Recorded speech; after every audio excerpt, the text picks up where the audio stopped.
যে যাই বলুক, ইংরেজিতে পারদর্শী এবং ভালো স্পোকেনের জন্য আমাদের প্রথমে যে কাজটা করতে হবে সেটা হচ্ছে ইংরেজিতে বেশি বেশি ওয়ার্ড মিনিং শিখতে হবে। তারপরে কি দ্বিতীয় কাজটা কি? অবস্থান অনুযায়ী ইংরেজি প্র্যাকটিস করা। অর্থাৎ আমরা যেখানে থাকি না কেন বা যে কাজ করি না কেন সে বিষয় সম্পর্কে ইংরেজিতে নিজে নিজে বাক্য প্র্যাকটিস করতে হবে। তাহলে আমাদের মধ্যে যে ইংরেজির জড়তা এগুলো ধীরে ধীরে কেটে যাবে। যেমন আমি এখন ধানের বীজের বীজতলায় দাঁড়িয়ে আছি, এর ইংরেজি কি? I am now standing in rice seedbed. আমি এখন ধানের বীজের বীজতলায় দাঁড়িয়ে আছি।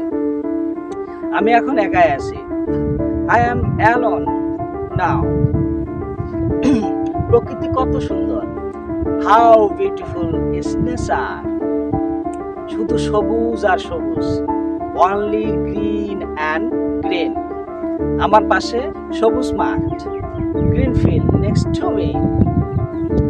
আকাশ এখন মেঘাচ্ছন্ন, the sky is cloudy now.